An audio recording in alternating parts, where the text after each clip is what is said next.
네, 지금 현재 제7회 미술사학 대회 제남극복의 미술사라는 주제로 지금 학회를 진행하고 있는데요. 이번에 한국미술사교육학회, 서양미술사학회, 그리고 또 한국미술사학회, 이론학회 4개 학회가 통합해서 연합으로 지금 미술사학 대회로 지금 진행 중입니다. 이번에는 미술사 교육학회에서 주관으로 동국대학교에서 진행하고 있고요. 1부, 2부에서 6개의 그 재난극복 주제로 발표를 들었고요. 이번 3부에서는 전시 주제로 두 발표를 듣고 그다음에 발표를 들으신 다음에 각 학회 회장님들의 총평을 듣는 순서로 진행이 되도록 하겠습니다. 3부의 첫 번째 발표는 이화여자대학교의 최종철 교수님께서 예술의 종말, 그리고 종말의 예술, 아소단토의 9.11과 예술 전시에 대한 소고로 발표를 해주시겠습니다. 최종철 교수님께서는 미국 플로리다 대학에서 현대미술, 사진, 디지털 미디어에 관한 논문으로 박사학위를 받으셨고요.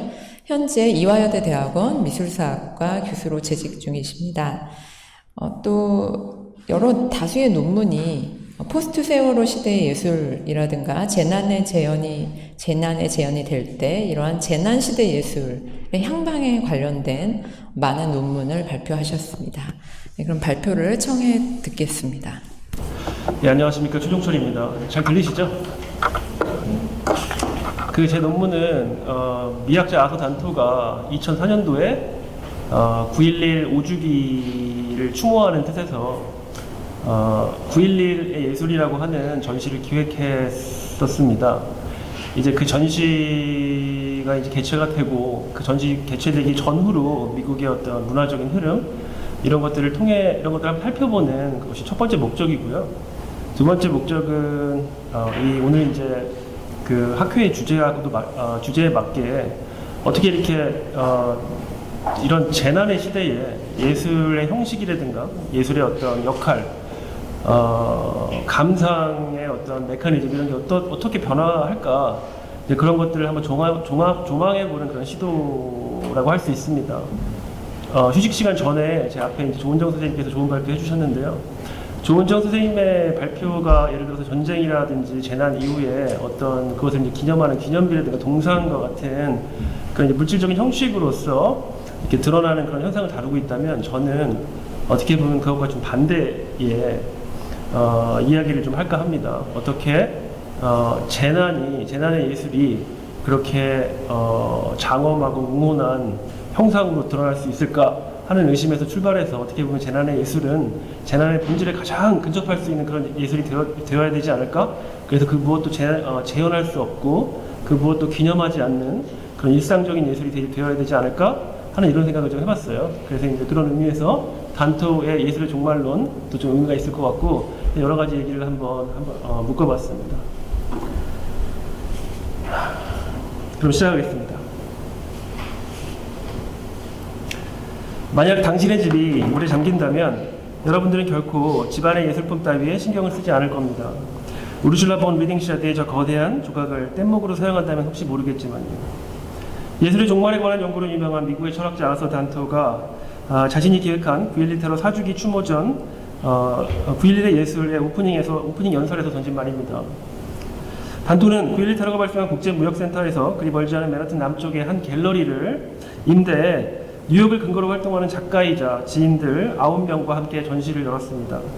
유명한 현대미술가 신디 셔먼부터 자신의 아내이자 화가인 바바라 웨스트먼에 이르기까지 참여한 작가들은 각자 나름의 예술적 형식으로, 그리고 작품에 덧붙여진 작가 노트의 진솔한 소회들로 9.11을 추모했습니다. 이게 전시 포스터고요. 신디 셔먼의 눈물을 흘리는 광대는 한때 전성기를 구가하던 미국식 포스트 모더니즘의 불행한 추상으로 보입니다. 9.11 이후 충격과 침묵에 빠진 미국 문화계에 익숙한 관객이라면 셔먼의 광대가 전형화하는 포스트 모던의 상투성 밖으로 스며나는 슬픔과 불행의 직접적인 감정에 이입되지 않을 수 없었을 것입니다. 광대는 그렇게 무감한 기표가 아닌 동감으로 충만한 기의적 속내를 드러냄으로써 포스트 모던의 태도를 잃고 맙니다. 전시장에서는 오히려 웨스트먼의 밤하늘의 불을 밝힌 트윈타워나 오드리 플렉의 낚싯배 풍경과 같은 전형적인 그림들이 더욱 호소력 있게 보였는데, 이는 그러한 그림들이 상실한 대상에 대한 애수와 서정성을 통해 이념적 논쟁에 지친 관객의 마음을 위로해 주었기 때문입니다. 한편 제프리 론과 루치오 포지는 예술적 애도의 전형성에서 벗어나 보다 직물적이고 비관습적인 형식으로 재난의 실제를 드러냈습니다. 론의 이미지들은 테러 이후 거리를 뒤덮은 실종자들의 사진을 재촬영한 것인데, 구겨지고 찢어지고 빛바랜 사진들은 마치 유령처럼 희생자들의 부재와 상실을 확인하고 지속했습니다. 포지는 불타는 무역센터로부터 뿜어져 나와 맨하튼 상공을 뒤덮은 검은 구름들을 촬영한 후 이미지들을 노란 염료에 물들인 종이에 인화했습니다. 맥락 없이 도시의 건물들 사이를 채우는 연기들은 마치 오후의 낮은 구름처럼 심리적 도피와 전치의 이미지가 됩니다. 포지의 작가 노트는 9월 1일 그날 커다란 정신적 충격과 자기 망실 속에서 작업실의 낡은 수채화를 반복적으로 그리고 또 그린 자신의 일화를 전하고 있습니다. 재난을 애도하는 작가들 역시 재난의 피해자였던 것이며, 그들의 예술은 상흔의 다름 아닌 것입니다. 레슬리 킹 해먼드의 재단은 바로 그러한 상흔의 보다 직접적인 구축물입니다. 유물과 곡물들을 쌓아놓은 킹 해먼드의 작업은 실제 망자의 재단과 구분되지 않았으며, 그렇게 일상의 직접적 제시를 통해 상실의 실제성과 고통의 엄혹한 현재성을 강조했습니다. 커다란 나무를 깎고 자르는 고된 작업으로 유명한 폴란드 출신 조각가 리딩 샤드의 레이스 메달리온 역시 고통의 실제성이 예술의 주된 표현이 된다는 점에서 킹 해먼드와 비교될 수 있을 것입니다. 2차 대전 중에 독일의 강제노동 수용소에서 어린 시절을 보내야만 했던 그녀 자신의 고통스러운 기억처럼, 그 거대한 삼나무 조각은 작가의 손에 의해 잘리고 긁히고 파헤쳐졌으며, 그처럼 아픈 흔적을 예술적 표현 삼아 재난으로 상처난 도시를 위로하고 있었습니다. 마치 참을 수 없는 고통에 수반되는 비명의 불가피한 표현성처럼 리딩샤드의 조각은 상처의 재현이 아닌 상처 자체로 남음으로써 재난에 대한 진실성을 획득하고 있는 것입니다. 그러나 단토와 참여 작가들의 진솔한 애도의 감정과는 별개로 전시는 9.11 사태 이후 급증한 맹목적인 애국주의에, 그리고 이런 애국주의가 미국 문화의 오랜 자부심이었던 표현의 자유, 문화적 다원주의, 정치적 비판의식에 미치는 어떤 부정적인 영향에 직면해야 했습니다. 미국은 본토가 공격받았다는 위기감에 휩싸여 있었으며, 이러한 국가적 위기감은 9.11을 다원적이고 자기 비판적인 관점으로 이해하려는 모든 문화예술적 시도를 국가의 정치적 결속과 군사외교적, 외교적 안전을 위협하는 반애국적 행위로 치부하도록 했습니다. 지금 보시는 사진은 서부 샌프란시스코의 카포비앙코 갤러리에서 있었던 일입니다. 제 다른 논문에서도 이제 소개되고 있는데, 어떤 내용이냐면, 저기 이제 오른쪽 사진에 보시면 그 갤러리 오너죠. 갤러리 이제 디렉터인데, 그 뒤편에 있는 그림이 미군들을 약간 악마처럼 묘사를 했어요. 미군들 중동에 있는 포로들을 이렇게 괴롭히는, 고문하는 악마처럼 묘사가 되었죠.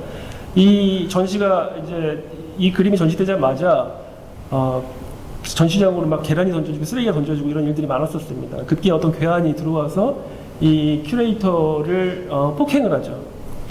지금 이제 왼편 사진은, 지금 보시기에 오른편 사진은 지지자들이, 갤러리 지지자들이 위축되지 말라, 계속 전시를 해라, 이렇게 지지하는 그런 데모 장면인데, 네, 그럼에도 불구하고 이 갤러리, 카푸비앙코 갤러리 오너는 전시를 철수하고 갤러리를 아예 닫아버렸다고 합니다. 포스트 모던의 자유로운 사상적 기류를 억압하는 이처럼 어떤 정치적 히스테리가 미국 문화 전반에 퍼지고 있었던 것입니다. 단토의 현실 9.11의 예술은 9.11과 같이 결코 예술화할 수 없는 정치적 재난을 주제로 삼았다는 점에서 9.11 이후 미국 문화의 시류를 거스르고 있었습니다. 단토의 전시는 그날 오프닝 행사에 참여한 많은 이들에게 국가적 위기에도 시들지 않는 미국 문화의 진정한 가치를 확인시킨 반면, 침묵과 애도의 순간에 떠들썩한 문화적 잔치를 여는 부적절함과 당혹감을 동시에 선사하고 있었던 것입니다. 그러니까 단토의 농담은 단순한 농담 이상의 의미를 갖습니다. 그것은 다음과 같은 질문을 아마 내포하고 있다고 생각합니다. 예술이 슬픔을 연장하고 고통을 반복하는 것 외에 무엇을 더 할 수 있을까? 재난의 희생자들과 그 고통스러운 기억을 고스란히 간직한 채 살아남은 자들에게 예술이 온전한 위로와 치유의 도구가 될 수 있을까? 예술이 정말 물에 빠진 사람을 구할 수 있을까? 이런 질문들은 우리 이제 인류 역사에 계속해서 반복되죠. 2차 대전 이후에 아우슈비츠 이후에는 시를 쓰는 것은 불가능하고 야만적이다라는 말, 9.11에서 마찬가지고요. 3.11 대지진도 마찬가지였고요. 그 다음에 우리나라 세월호 사태 이후에도 마찬가지였습니다. 9.11이라는 현실의 물리적 재난 앞에서 예술은 자신의 수사적 형식으로 결코 아무런 구조 행위도 할 수 없습니다. 리딩샤드의 조각은 스스로를 물에 띄워서 누군가를 구하지 않는 한 재난 앞에 그저 무용한 예술 대상에 불과한 것입니다.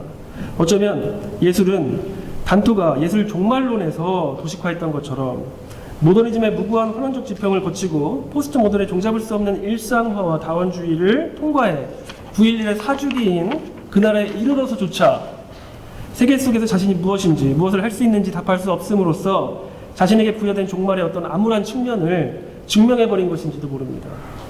리딩샤드의 거대한 삼나무 조각을 뗏목으로 사용하리라는 단토의 농담은 그러한 시도의 절박함과 불가능성 사이에서 혹은 종말 이후에 대한 예술의 종말 이후에 대한 기대와 좌절 사이로 그렇게 자신의 숨겨진 가시를 드러냅니다. 단토는 전시의 서문에 이 전시가 예술이란 무엇인가라는 질문으로서 그리고 어떻게 그것이 종교와 철학과 아울러 해겔이 절대 정신의 현현이라고 부른 순간으로서 봉사할 수 있는지에 대한 질문으로 기획되었다라고 적고 있습니다. 해겔의 미학은 바로 이러한 이념의 도래를 위해 헌신하는 예술의 역사적 구조를 규명하는 것이었으며 이 미학체계 안에서 예술은 절대 정신의 현상을 위해 부단히 노력하고 그로 인해 고양되며 결국 그 정신의 도래와 함께 과거의 것이 됩니다. 역사를 추동하는 정신의 절대적 원칙이 예술로 하여금 자신과 연관된 모든 역사적 사태들을 주시하고 드러내도록 요구하며 예술이 이러한 정신의 요구를 충족시킨 순간 그것은 완성되고 종말하는 것입니다. 예술의 종말에 관한 단토의 이론은 바로 이러한 미학적 해겔주의의 묵시론적 예언에서 쓰여졌습니다.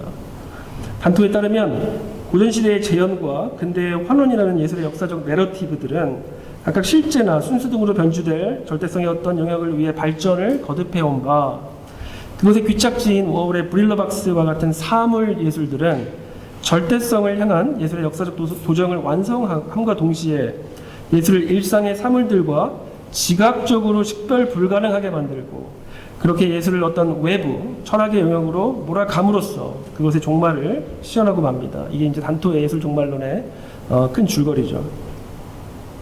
그러나 단토의 종말론을 예술의 종말에 대한 해겔의 주장에 한정시킬 수는 없습니다. 왜냐하면 단토가 주장하는 예술의 종말은 항상 그 해겔주의적 파토스 안에 종말 이후에 대한 긍정적인 조망을 남기고 있기 때문입니다. 단토에게 예술 종말 이후의 시대는 예술의 중지가 아니라 확장, 즉 다원주의와 다원적 비평이 활성화되는 시대입니다. 그리고 이 확장은 항상 당대성에 영향을 받습니다. 다시 말해 예술이란 역사의 진보에 의해 과거로 밀려나는 수동적 사태가 아니라 바로 그 역사에 의해 지표화되는 능동적 사태라는 것입니다. 바자리 시대에 가능했던 것이 오늘날 불가능하거나 무의미해지고 반대로 오늘날 당연한 예술의 형식을 과거에 상상할 수 없었던 이유는 한 시대가 다른 시대의 형식을 이해할 경험과 지식을 갖출 수 없기 때문이며 그렇게 당대의 경험과 지식은 예술의 과거성을 야기할 뿐만 아니라 새로운 예술의 내용과 형식을 규정하는 원인이 됩니다. 따라서 단토에게 역사의 한정된 내러티브 밖으로 예술을 재위치시키는 원칙은 예술 작품을 당대의 고유한 경험과 지식을 포괄하는 보다 광범위한 의미의 구현체로 보는 것입니다. 단토에게 예술 작품은 항상 무엇에 관한 것이며 그것의 의미를 육화시키는 실천입니다. 이때 육화된 의미란 오직 당대의 비평적 식견, 예술계와 같은 등의 식견에 의해 검증될 수 있는 것으로서 브릴러박스와 같이 명백히 반미학적이고 예술작품이라고 할 수 없는 형식조차도 예술로 인식하는 기준이 됩니다.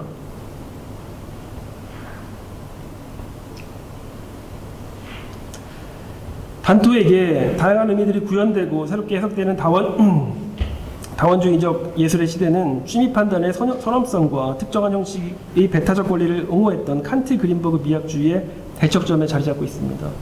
일반적으로 단토의 초기 이론을 분석 미학과 해겔주의 이론을 이제 통합한 것이라고 하고, 단토가 그린버그를 비판할 때는 그린버그가 이해했던 칸트주의를 이제 비판한 것이죠. 일반적으로 초기 이론은 해겔주의고 반칸트주의라고 이해하고 있습니다. 그런데 반칸트주의자로 여겨졌던 단토가 그의 후기 저작들에서 다시 칸트에 주목하는 것은 매우 의미심장해 보입니다. 단토는 정신의 육화라는 해겔미학의 강령이 칸트에게 이미 언급되었다는 사실에 주목합니다. 칸트는 판단력 비판에서 아름다움을 자연미와 예술미로 구분하고 전자를 자유로운 미, 후자를 의존적인 미로 규정하며 해겔과 다른 미적 위계를 상정했지만 결코 후자인 예술작품을 취미 판단에서 배제하지 않습니다. 오히려 칸트는 자연미와 예술미 모두가 감각적 이념의 표현이라 말함으로써 예술작품의 미적 판단을 한 목적적인 형식성에 의거할 뿐만 아니라 정신의 작용으로도 보고자 했는데, 단토에게 이는 육화된 의미로서 예술의 형식과 이념 사이의 정합성을 예시하는 중요한 단서가 됩니다. 칸트에게 정신이란 마음에 생기를 불어넣어주는 원리이고, 이 원리야말로 감각적 이념들을 현시하는 능력입니다. 그리고 칸트에게 훌륭한 예술작품이란 이러한 이념을 관객의 마음속에 전달할 수 있는 천재의 능력에 의해 완수됩니다.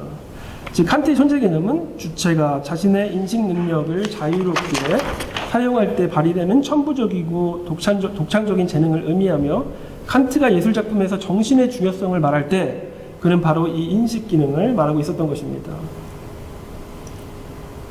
단토는 판단력 비판의 후반부에 강조되는 이와 같은 정신에 대한 논의를 통해 칸트가 해겔이 미학 강의에서 말한 것을 향해 조금씩 나아간다라고 적고 있습니다. 진정으로 중요한 것은 예술 속의 정신인 것이며, 단토가 두 철학자에게서 발견하고자 했던 예술가의 참된 모습은 이념을 감각적 매체를 통해 육화하는 방법을 알아내는 자였던 것입니다. 어떤 칸트적 보편성이 해겔주의가 단토에게 허락한 역사적 지평 너머에 움트고 있습니다. 적어도 단토가 예술의 종말 이후에 다원주의와 비평의 이름으로 예술의 부활을 예고하는 것, 그리고 종말한 예술의 식별 불가능할 정도로 일상적이고 비예술적인 형식들을 9.11의 전시에 다시 소환하는 배경에는 바로 이러한 칸트주의가 있는 것입니다. 따라서 단토에게 9.11과 같이 거대한 역사적 부정성 앞에서 예술의 운명은 그 부정의 정신을 온전히 현상하는 어떤 종말의 문법에 의해 완성, 종결될 것이며, 동시에 그 문법의 수혜자들이 내리는 주관적이고 다원적인 판단 안에 다시 부활하게 될 것입니다. 6.25 전쟁 이후에 독재자들이 6.25 전쟁의 본질이라고 할 수 있는 동족 상장과 죽음이라는 그 전쟁의 본질을 망각하고 그것을 마치 승리자의 영웅스러운 역사로 기념하고자 했던 것과 상당히 다른 것이죠. 재난 앞에서 예술은 재난이라는 이념을 육화함으로써, 혹은 재난과 식별 불가능한 재난적 대상이 됨으로써 자신의 역사적 임무를, 그리고 정신의 재림을 위한 자기 변용을 완수하는 것이며, 이 변용의 일상적 보편성 안에서 재난의 정신에 응답하는 결코 합일될 수 없는 새로운 주관적 목적성을 발견하게 되는 것입니다. 단토는 같은 전시 서문에서 재난예술의 위기와 애도의 방식에 대한 다음과 같은 일화를 소개합니다. 슈베르트가 죽자 그의 동생은 슈베르트의 마지막 악보를 조각조각 잘라서 형이 가장 사랑했던 제자들에게 보냈다고 합니다. 그 행동은 그 악보들을 절대 건드리지 말고 누구에게도 보이지 말라는 제자들의 주장만큼이나 이해될 법한 애도의 방식일 것이다. 만약 동생이 그 악보를 불태웠다 한들 그것 또한 애도이다. 비트겐슈타인이 했다는 이 말은 종말의 형식, 그러니까 찢어진 악보죠, 을 예시하며 동시에 판단의 주관성, 그것 또한 애도이다 이런 식으로요, 이 주는 부활의 계시와 위안을 심원한 은유로 드러냅니다. 악보는 찢어지고 불태워져서, 즉 거장의 죽음을 현상하는 가장 완전한 종말의 형식을 통해 완성되고, 악보의 종말은 그것을 각자의 주관성 속에서 애도의 형식으로 재목적화하는 주체들에 의해 부활하고 지속되는 것입니다. 9.11의 예술에 출품된 예술작품들은 분명 슈베르트의 마지막 악보처럼 대중들의 기대에 반하는 일상적이고 모순적인 양태, 그리고 죽음을 애도합니다. 거대한 역사적 부정성의 시대에 예술이 진정한 애도의 표현을 통해 부정으로 도래한 정신의 징후를 드러낼 수 있다면 그것은 그러한 애도로서 예술의 성공임과 동시에 그것의 종말, 찢어지고 불태워진 악보처럼 파국적인 표상으로 나타나고 마는 것입니다. 죽은 자를 애도하는 비가는 노래이면서 동시에 결코 노래일 수 없는 울음으로써 애도의 임무를 수행합니다. 몇 가지 동시대 미술에서 제가 오늘 주장하고자 하는 그런 예들을 가져왔습니다. 시간상 간단히만 넘어가겠습니다. 이거는 토마스 어시언이죠. 그 재단의 형식이라든가 아니면은 그 어떤 잡지에서 오려는 인터넷에서 찾아내는 그런 잔인한 폭격 이후의 희생자들의 사진들. 이것은 아이웨이의 시민조사 프로젝트입니다. 스촨성에서 건물이 무너져서 많은 사람이 죽죠. 정부가 축소합니다. 그 사실들을. 그런데 이제 아이웨이는 자신의 그 웨이보에다가 사망자의 인적사항을 다 올려라 해서 저렇게 전시로 이름만으로 전시를 만드는 겁니다. 밑에는 아이들의 가방으로 만들어진 벽이에요. 저 벽에는 그 아이는 7년 동안 이 세상에서 행복하게 살았노라 라고 어머니가 울면서 한 말을 이렇게 썼다고 합니다. 이거는 볼탕스키입니다. 지금 부산에서. 아까 그 아이웨이웨이 전시는 올 12월에 국립현대미술관에서 굉장히 큰 특별전을, 개인전을 하니까 여러분들 가서 보시기 바랍니다. 이거는 볼탕스키인데 지금 부산 시립미술관에서 하고 있죠. 보십시오. 옷으로, 그리고 뭐 저런 이렇게 옛날 사진들로 죽음에 대한, 아우슈비츠 유태인 학살에 대한 이런 이제 그 어떤 고통을 이렇게 표현하고 있는 것입니다. 옷, 그냥 이름들, 가방, 아니면 뭐 사진들, 이런 것들, 뭐 알타, 재단, 이런 것들은 그냥 일상적이죠. 이런 것들을 보면 마치 1963년에 아산토가 뉴욕의 한 갤러리에서 브릴러 박스를 처음 봤을 때 예술의 존재론적 위상이 변화하고 있구나라는 걸 느낀 것처럼 오늘날 우리는 마찬가지로 동일한 방식으로 예술의 인식론적 위상이 변화하고 있구나, 재난 이후에 이렇게 느낄 수 있는 것이에요. 9.11의 예술은 이런 면에서 애도의 역사적 절대성을 위해 그 무엇도 감내하는 애도, 자기 파괴적 애도의 성격을 띱니다. 그것은 어떤 형식으로도 그처럼 커다란 고통이 애도될 수 없다고 말하는 애도, 예술의 종말을 고백하는 애도이며, 만약 그것이 예술이라면 그것은 아름다움과 무관한 예술, 결코 이해할 필요도 없는 보는 즉시 나의 존재와 연결되는 거대하고 경이로운 승고의 예술입니다. 이것은 이제 단토의 마지막 저술이죠. Muse of Beauty라고요. 그 책에 이제 나오는 주장입니다. 9.11 이후 올바른 예술적 애도의 방식이 예술계에서 논쟁적으로 고민되고 있을 때 뉴욕의 시민들은 저마다 자신의 소중한 물건들을 들고 나와 거리 곳곳에 재단을 만들고 그것을 정성껏 꾸미며 죽음을 추모했습니다. 희생자와 실종자의 사진들이 덧붙여지고 꽃과 촛불이 재단을 장식하고 밝히자 마치 중세의 재단화처럼 제프리 론의 사진들과 킹 해몬드의 전위적인 재단 예술들처럼 하나의 형식이 되었습니다. 예술인 듯 아닌 듯 혹은 비가처럼 노래인 듯 울음인 듯 애도는 그렇게 표현을 얻었습니다. 예술이 종말한 곳에서 지극히 일상적인 것들이 나름의 변형을 통해 한 목적성을 수립하며 다시 과거의 예술이었던 것을 지속하고 있는 것입니다. 단토는 후일 밤이 내려앉은 그날 9.11의 뉴욕 거리를 장식한 이 재단을 최초의 9.11 예술로서 기억합니다. 거리를 가득 메운 촛불들은 칸트가 내 안의 도덕법칙의 표상으로서 커다란 경애와 감탄의 마음으로 우러러보았던 밤하늘에 총총 빛나는 별들처럼 숭엄하게 재난의 밤을 밝히고 있었던 것입니다. 물에 빠졌을 때 그 누구도 예술 따위 상관하지 않으리라는 단토의 염려는 수많은 재단들이 증명한 숭고한 정신의 내재적 표상성에 의해 새로운 판단을 얻었습니다. 그 재단들은 고통을 재현하거나 죽음을 이해하기 위해서가 아니라 오늘날 도처에 널려있는 재난의 공간에서 어쩌다 우연히 살아남은 자들이 먼저 간 이들에게 바치는 감각적인 헌사입니다. 모두가, 그리고 모든 것이 결국 소멸되고 말 이 종말의 시대에 우연히 살아남았다는 부채감, 소멸의 흔적을 보존하면 그 소멸의 대상이 영속하리라는 부질없는 자기 위안, 그리고 도저히 이해할 수 없는 역사의 그 흉포한 전진을 의아해하며 우리는 예술을 만듭니다.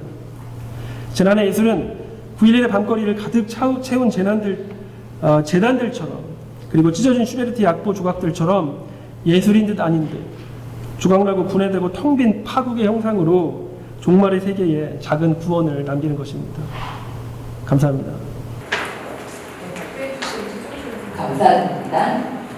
네, 추종철 교수님의 앞서단토의 브일릴과 예술 논문에 대해서 명지대학교의 이지은 교수님께서 질문을 해주시겠습니다. 네, 이지은 교수님께서는 명지대학교 인문대학 기술사학과 교수로 재직하고 계시면서 명지대학교 문화연구소 소장을 역임하고 계시고요. 저서로는 감각의 미술관을 비롯해서 또 최근 인류세 시대의 미술을 포함한 다수의 논문을 출판하셨습니다. 네, 나와서 토론해 주시면 감사하겠습니다. 안녕하세요. 방금 소개받은 명지대학교의 이지은입니다. 발표 너무 재밌게 잘 들었고요. 사실 재난을 이야기하는 미술에 제가 재미있다는 표현을 쓴다는 것 자체가 상당히 좀 부적절한 것 같긴 합니다만 흥미로운 발표 잘 들었습니다.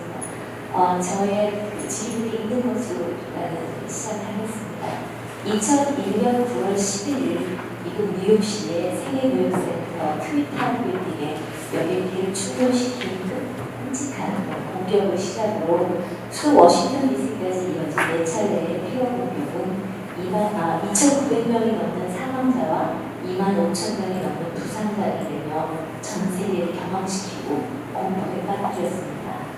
당시 저는 보스턴에 있었는데요. 저도 아침에 CNN 방송을 통해서 세계 무역센터 산프리타워가 공격당하고 그리고 문 앞에서 붕괴되는 모습을 충격을 지켜보면서 굉장한 충격을 받았습니다. 정말 상상할 수도 없고 영화에나 나올 법한 그런 재난의 장면이 실시간으로 미디어를 통해서 중계된다는 하는 사실도 굉장히 믿을 수 없는 사실이었고요. 그리고 이런 재난을 전 세계 많은 사람들이 함께 보면서 아무것도 할 수 없다는 그런 불안감도 제가 느꼈던 그런 기억이 납니다. 이처럼 재난의 장면은 미디어를 통해서 재현되고 또 반복되어져서 보여지면서 우리에게 트라우마를 형성하시는 그런 계기를 제공하기도 하죠. 그렇다면 이런 재난을 앞서서 과연 미술 무엇을 할 수 있을 것인가? 이런 질문은 오늘 최 교수님이 본문에서 하셨던 질문인 예술이 슬픔을 연장하고 고통을 반복하는 것 외에 무엇을 할 수 있을까? 재난의 희생자들과 그 고통스러운 기억을 고스란히 간직한 채 살아남은 자들에게 예술이 과연 온전한 위로와 치유의 도구가 될 수 있을까라고 하는 질문으로 구체화되고 있습니다. 이렇게 형언할 수 없는 끔찍한 재난 앞에서 예술의 역할을 묻는 이런 질문이 부인일과 예술이라고 하는 전시를 기획한 미학자 아서나뿐 아니라 발표자도 공유하신 부분이라고 생각합니다.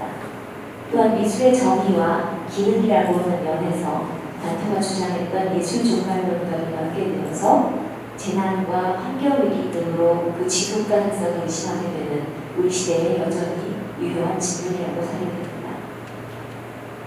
제 질문을 드리도록 하겠습니다. 예술은 절대정신의 혁명이라는 해결적인 사고의 바탕을 둔 단토의 이론에서 예술작품은 항상 무엇에 관한 것이며 그것의 의미를 육화시키는 신천입니다. 하지만 헤겔에게 예술이 절대정신의 현상을 위해 부단히 노력하고 또 그로 인해 모양되며 결국은 그 정신의 노래와 함께 과거의 것으로 남는 데 반해서 이 발표에서 언급된 단토가 바라본 예술의 운명은 어떤 종말의 문법에 의해 완성, 종결되지만 동시에 그 문법의 수혜자들이 내는 주관적이고 다원적인 판단 안에서 다시 부활한다 이런 그 가능성으로 비춰진다라고 발표자께서 지적을 해주셨습니다.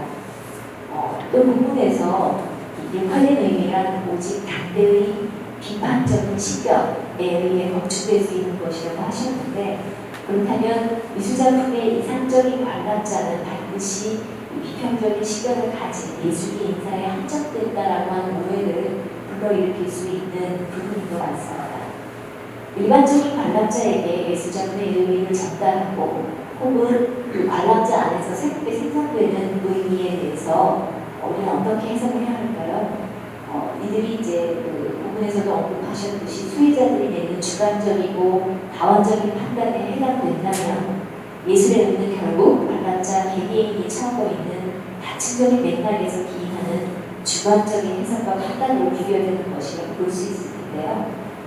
애초에 단토가 말하는 예술작품의 의미와 부활한 관람자 개개인의 경험하는 의미의 차이에 대해서 단토가 어떻게 설명하고 있는지에 대해서 좀 더 구체적으로 말씀해 주시면 감사하겠고요. 또 발표자께서는 여기에 대해서 어떤 견해를 가지고 계신지 궁금합니다. 특히 이제 그 요약문에 나와 있지 않지만 아까 발표 중에 잠깐 해주셨던 이 전시를 기획했던 큐레이터에 대한 캠이라든지 아니면 갤러리가 공격당하는 그런 장면들을 보여주셨는데요. 그렇다면 여기에서 이 갤러리를 공격한 사람들이 과연 그 갤러리에 어떤 작품이 걸려 있었는지를 인지하고 있었는지, 그렇다면 그 사람들도 일종의 관람자를 볼 수 있을 텐데 그들에게 생성된 의미라고 하는 것은 과연 어떤 것인지 이런 부분에 대해서 좀 더 설명을 듣고 싶습니다. 이렇게 의미를 육화시킨 것이 예술이라는 정의라면 육화된 예술작품에 선언하는 의미는 창작자인 작가가 부여한 의미만을 말하는 것일까요? 창작가인 미술가와 관람자가 서로 다른 문화적인 맥락 속에 속해 있다면, 그렇다면 작품은 과연 어떤 의미의 육화로 해석되어져야 하는지 이 부분에 대해서 선생님의 의견을 듣고 싶습니다. 감사합니다. 예, 질문 감사드립니다. 제가 이해한 질문의 내용은 이런 것 같습니다. 그러니까 단토가 브릴로 박스와 같은 일상 사물을 어떻게 이제 이런 일상 사물이 미술관에서 예술 작품으로 전시가 되는 것을 어떻게 설명할 수 있을까?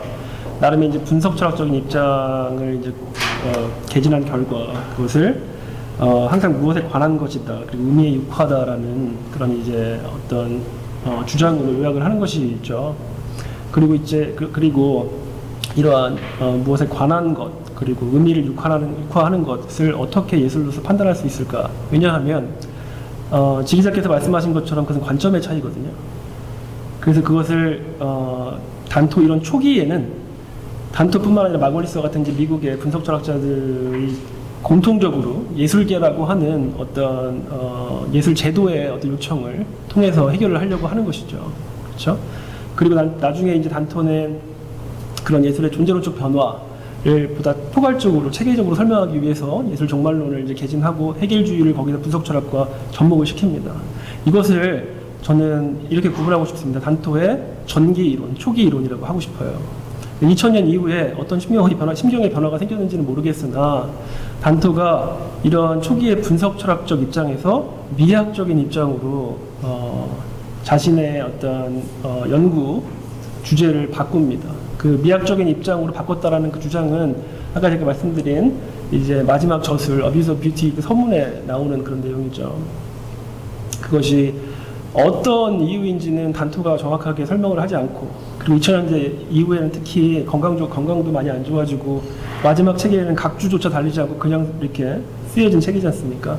정확한 의미를 파악하기는 힘들지만 저는 이런 데서 찾고 싶어요. 육화라고 하는 말, 단토가 즐겨 쓰는 육화라고 하는 말, 혹은 변용이라고 하는 말, 이것들이 갖고 있는 어떤 영적인 종교적인 그 의미들을 좀 언급하고 싶습니다. 그 변용이라는 것도 트랜스포메이션이라고 얘기하지 않고 트랜스피규레이션이라고 얘기를 했습니다. 마치 이 트랜스피규레이션은 원래 성경에서 나오는 말이죠. 그죠? 예수가 이제 인간의 육신을 벗고 이제 신으로 부활해서 이제 천국으로 올라가는 그 장면을 묘사를 한 것이에요. 이것을 이런 이제 영적이고 신비주의적이고 종교적인 어떤 뉘앙스를 가진 용어로 그 브릴러박스와 같은 팝아트를 설명했으나, 그러나 그 이제 2000년대 들어서 자기의 나라에 생기는 여러 가지 재난적인 현상들, 예술의 어떤 존재론적 위기와 인식론적 혼란, 이런 것들을 경험하고 이제 그런 것들을 통해서 과거의 자기 이론으로 완벽히 설명되지 않고 알았으나, 그러나 내 과거의 내 개념들, 이론들이 혹시 도움이 될 수 있는, 동시대에 도움이 될 수 있는 어떤 지점이 있지 않을까 하는 그런 고민이 있었다고 생각합니다. 그런 고민 때문에 단토의 후기에는 칸트가 동원되는 것이죠. 칸트에 대한 제독이 이루어지는 것입니다. 특히 이런 것이에요. 칸트는 그 정신에 대한 판단력 비판에서 이제 뒷부분에 나오는 정신에 대한 그 주장들이 전개가 되죠. 그리고 우리가 잘 알고 있듯이 칸트는 주관적 보편성이라는 그런 용어로 일반 보통 사람들의 어떤 주관적인 판단으로부터 주관적인 판단이지만 보편적, 한목적적인 보편성을 파악해내는 그런 철학을 전개하는 사람이지 않습니까? 어떤 칸트적 보편성과 그러니까 우리가 알고 있는 그 지리잡기에서 제기하신 그 주관성의 문제와 칸트적 보편성, 그 예술 보편성의 문제가 칸트에 의해서 어느 정도 해결이 되는 것이죠. 그렇죠? 제 시간이 너무 지금 많이 끌고 있나요? 그래서 그렇습니다. 그 단토가 마지막에 이제 칸트의 실천 이상에 실천 이상의 결론에 나오는 그 문장, 밤하늘에 총총 빛나는 별과 내 안의 그 도덕적 의지의 표상 이런 걸 얘기하면서 결국에는 이런 것 같아요. 주관적 보편성과 함께 칸트를 동원하고 그리고 우리 이제 각각의 관객들에게 단토가 요구하는 것은 바로 도덕적 이성의 정원 명령에 따르는 각각의 주체들의 도덕적 실천 의지를 요구하는 것입니다.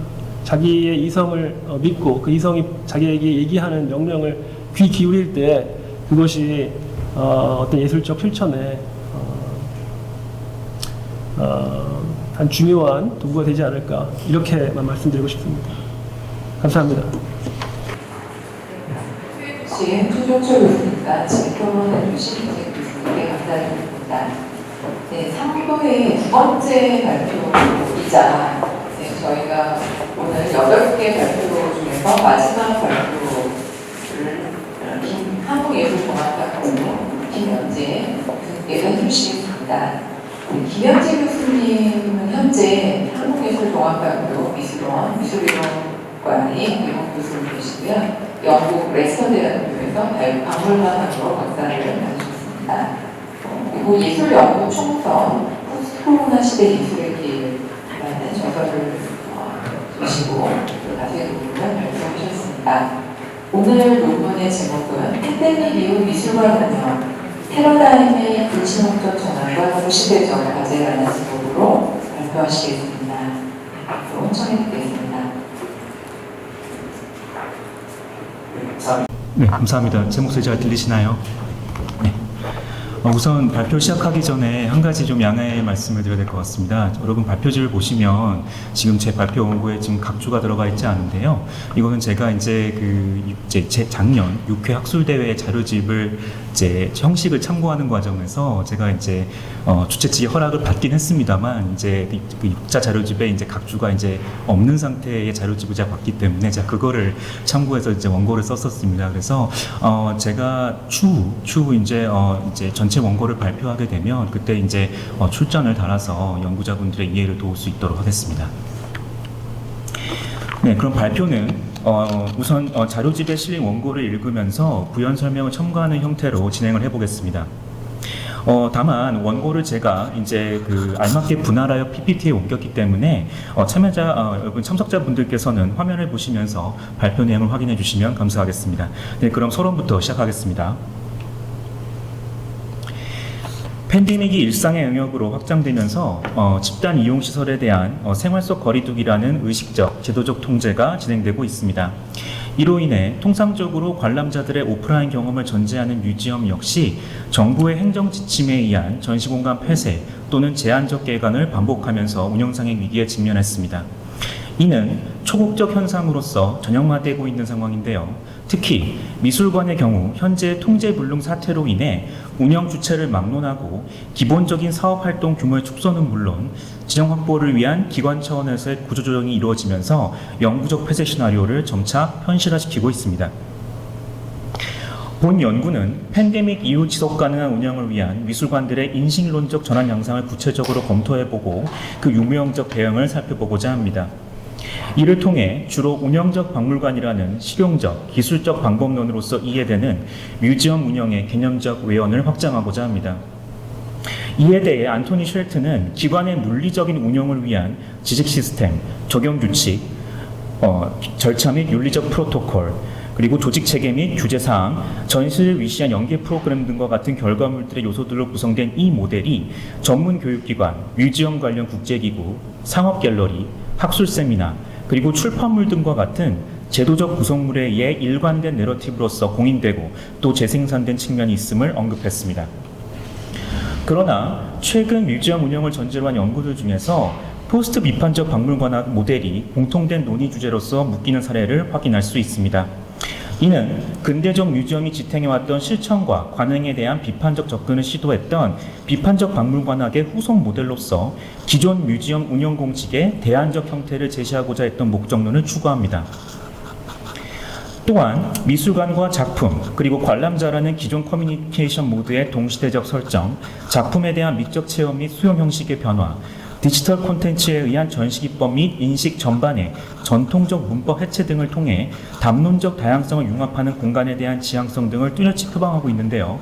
이는 서구 중심의 이성적 관점에서 도구화되었던 근대적 뮤지엄의 기능주의적 시선에서 벗어나 관람자의 공감과 능동적 참여를 유도하기 위한 미술관들의 동시대적 운영 과제와 결부됩니다. 여기서 연구자는 논지 전개를 위한 몇 가지 기준점들을 설정하고자 합니다. 우선 운영이라는 용어의 적용 범위를 상업적 맥락에 한정시키지 않고 이해 주체들과의 총체적 교류 행위라는 대전제를 기저로 미술관의 관행, 실천, 담론 등과 같은 내외재적 동인의 변화를 촉진시켜 관람자들의 재방문을 유인하는 인식론적 프레임워크까지 확대하고자 합니다. 또한 팬데믹 이후라는 조건법을 첨부하여 자칫 미술관 운영의 패러다임 변화에 대한 일반론적 해석으로 읽혀질 수 있는 가능성을 차단하고자 합니다. 그렇다면 위의 두 기준점들을 관통하는 주제의식이 요구될 수 있는데요. 본 연구에서는 이를 뮤지엄과 디지털 기술의 공진화 관계를 통해 구축되는 상호의존적 운영 모델 확립으로 가정하여 예술작품의 보관소이자 공동묘지로서 엘리트 지향적 문화기관이라는 공식성을 지배담론으로 설정하던 미술관의 전통적 위기적 구조를 해체하고자 합니다. 네, 그럼 다음 미술관 운영 패러다임의 이승우적 전환 챕터를 보시겠습니다. 팬데믹 시대의 뮤지엄 관계자들은 물리적 방문을 통해 실현되는 운영의 전통적 공식이 통용되지 않는 전례 없는 상황에서 기존 사업 계획에 대한 내부적 수정은 물론 문화예술의 공적 수혜자이자 비용 부담자인 관람자들을 위한 서비스 제공 방식의 다변화를 추구하는 데 기관의 역량을 집중시키고 있습니다. 물론 운영 주체의 성격에 따라 위기의 정도는 상대적일 수 있지만 다수의 뮤지엄들은 관람자의 정량적 지표가 임계치를 충족시키지 못한 데 따른 결과를 바이러스라는 비경제적 요인에 의해 받아들여야 하는 불가피한 상황에 놓이고 말았습니다. 문제는 현재 팬데믹 진행 과정과 백신 접종의 효용성, 그리고 뮤지엄의 오프라인 개방에 이관 운영 정상화가 모두 불확실성이라는 키워드를 공유하고 있다는 점입니다. 바이러스 변이들의 등장과 확산이 백신과 예방 효과 간의 인과성을 불투명하게 만들어 신뢰도 예측을 어렵게 만드는 것처럼 팬데믹 이후의 뮤지엄의 운영 전략 수립 역시 비영리를 표방하는 공공재로서 제도적 속성을 유지하고 있기 때문에 불확실성이라는 위험 요소에 그들의 생존 여부를 맡기지 않습니다. 특히 미술관들은 다른 기관들과 달리 건조 환경이나 컬렉션의 구입, 보존, 관리 및 연구 차원의 인프라 구축과 같은 내외부적 운영 지표에 들어가는 유무형적 자원의 절대적, 상대적 규모의 차이가 분명하다는 점에서 기관의 운영 정상화 및 안정화가 1차적 선결 과제로서 격상될 개연성이 높습니다.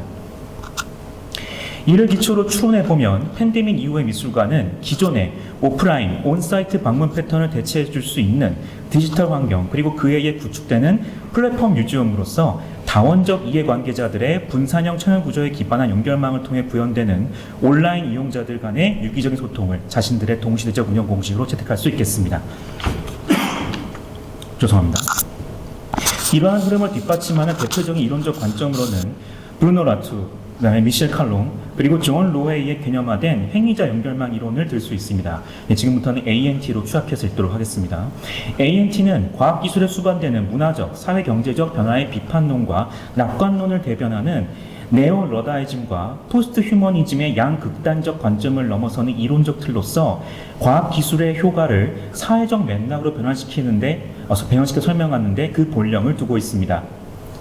최근에 ANT는 미술사, 미학, 그리고 박물관학 분야에서도 빈번히 활용되고 있는데 특히 뮤지엄의 기능적인 측면에 초점을 맞추는 전통적인 박물관학 담론의 사유 방식에 대한 일련의 해체적 시도로서 적용되고 있습니다.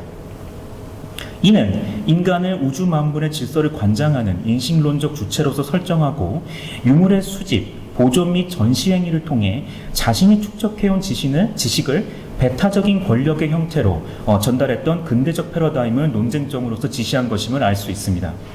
ANT는 관람자를 뮤지엄의 하위 구성 요소로 설정하고 그들의 의미 및 담론 생산 행위를 수동적인 선에서 간주했던 기존 박물관학 이론의 고정적, 폐쇄적 관계를 재정립하는 계기를 마련했습니다. 이는 뮤지엄, 채널, 관람자라는 종래의 선형적인 커뮤니케이션 모델이 상정했던 각 개별 주체의 독립적인 관계를 다양한 인간 및 비인간 행위자들과의 다층적, 복합적인 관계 맺기 방식으로 번역 및 재구성하여 커뮤니케이션의 범위를 비약적으로 확장시키고 있음을 은연중에 드러내고 있습니다. 제가 화면을 봐주시겠습니다. 제가 그 원고를 이제 지금 계속 이제 발표하는 과정에서 중간에 네오러다이즘과 포스트 휴머니즘의 개념에 대한 이제 슬라이드를 개념 설명을 제가 슬라이드로 잠깐 보여드린 적이 있었는데요. 이런 어떤 과학 기술에 대한 이제 그 비관론과 낙관론을 대변한다라고 해볼 수 있는 네오러다이즘과 포스트 휴머니즘에 대해서 이제 이 브루노 라투오가 언급한 이 ANT의 개념이 어떤 식으로 이제 이 두 이론을 극복하는 차원에서 언급이 됐는가를 잠깐 짚어보고자 합니다. 왼쪽에 보시는 다이어그램은 브루노 라투르의 어떤 그 이제 이원적 체계에 대한 관심이 있으신 분들은 아마 한 번쯤 목도하셨을 다이어그램 이미지라고 생각이 드는데요. 이것은 브루노 라투오의 그 유명한 저작인 우리는 결코 근대인인 적이 없었다에서 제가 이제 그 인용한 이미지라고 생각하시면 되겠습니다. 지금 보시면 first dichotomy, 그 다음에 second dichotomy 이렇게 이제 두 영역으로 나뉘고 있는데 일단 근대성에 대한 라투르의 관점은 이렇게 서술이 됩니다. 물론 이렇게 제가 이제 정리한 것은 시간 관계상 제가 이제 조금 뭐랄까요, 좀 보편적인 관점에서 정리를 한 거지만 사실은 이 라투르의 근대성 개념은 굉장히 복잡한 개념입니다. 일단 그런 점을 전제하고 제가 이제 발표의 이해를 위해서 간단히 정리해 본 내용을 말씀을 드리자면 우선은 근대성에 대한 라투르의 관점에 대해서 그는 인류의 통치적 역사 변천, 다시 말하면 전근대, 근대, 탈근대로 이어지는 단계적 이행을 허구로 간주했습니다. 그래서 1차 이분법, 저 상단에 있는 저 다이어그램 이미지를 보시면 라투르는 이 인류는 세계의 모든 존재들을 인간 대 비인간 또는 문화 대 자연의 질적으로 상이한 두 가지 순수한 영역으로 구분하여 파악했다라고 이야기를 하면서 전통적인 근대주의의 개념을 제시를 합니다.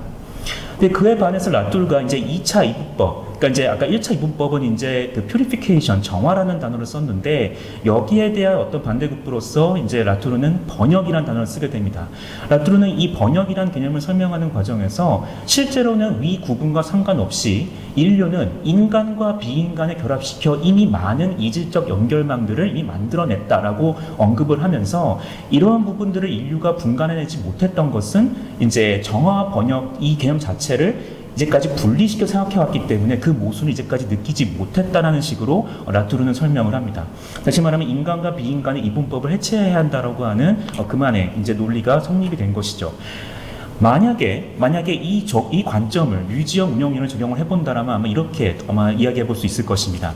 전통적인 뮤지엄 담론은 아까 제가 서론에 말씀드린 대로 기능적인 측면에 초점을 두고 인간이 전시, 수집, 보존, 담론 생산 등의 행위의 주체가 되어 창출한 메시지를 관람자에게 일방적으로 전달하는 공식을 유지해 왔다고 볼 수가 있습니다. 그랬을 때 근대적 뮤지엄은 인간과 비인간, 여기서 이제 우리가 생각해 볼 수 있는 것은 인간이라고 하는 이제 주체가 이제 어떻게 보면 행위의 주체로서 이제 설정이 될 수가 있고, 여기서 말하는 비인간이라는 행위자라고 하는 것은 진열장 안에 있는 오브제, 우리가 미술관의 입장에서 말한다면 작품이 될 수가 있겠죠.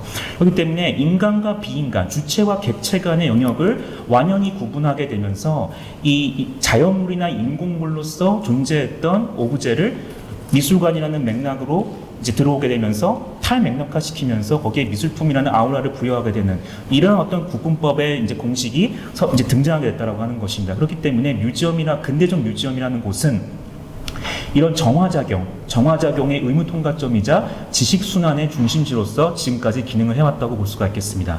그런데 ANT는 뮤지엄과 관람객, 그리고 비인간 행위자, 예를 들어서 작품, 그다음에 안전 바리케이드, 그다음에 운영 행위를 위한 결제 서류, 디지털 기기, 소셜 미디어 등등의 연결성을 강조하면서 뮤지엄을 행위자이자 연결망으로 파악하기 시작했다고 볼 수가 있겠습니다. 조금 더 구체적으로 한번 이야기를 해보겠습니다. 화면 왼쪽을 보시면 이 화면 왼쪽에 있는 이미지가 이제 분더 카메라라고 불리는 이미지입니다. 분덕하머는 이제 15세기, 16세기에 등장했던 하나의 유사박물관으로서 보통 언급이 되는데, 이 분덕하머라고 하는 것은 독일어로 경이로운 방이라는 뜻으로 여러분 다 알고 계실 겁니다. 그랬을 때 이 공간에 전시된 사물들을 목도하는 관람자는 이 세계의 질서를, 하지만 이 세계의 질서라고 하는 것은 분덕하머라고 하는 소우주 안에 인간이라고 하는 주체가 인식하고 그 질서를 이해할, 그 재편한 질서를 어떻게 이 소우주인 이 분덕하머에 그 질서화 시켰는가에 대한 문제를 여러분들이 이해해 주시면 감사할 것 같습니다.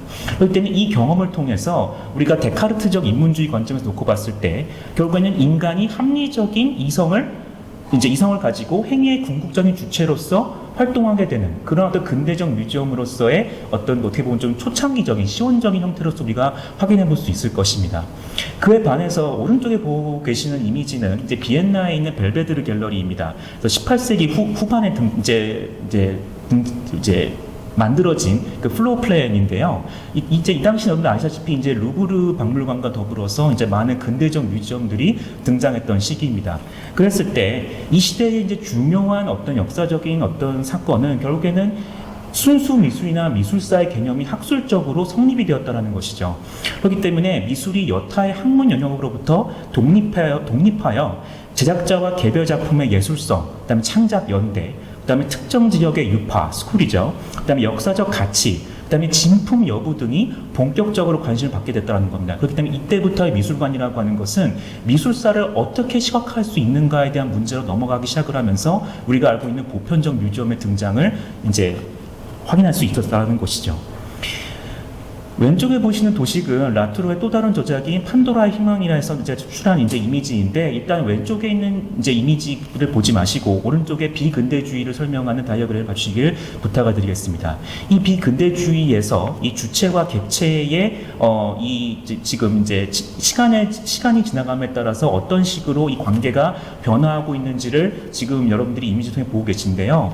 근대화를 설명하는, 근대주의를 설명하는 역사를 보는 관점과는 다르게 비근대주의는 이제 인간과 이제 비인간 또는 주체와 객체가 시간이 지날수록 점점 더 큰 규모로 동맹을 하고 연계하는 그러한 형태의 이제 도식을 우리가 확인할 수가 있습니다.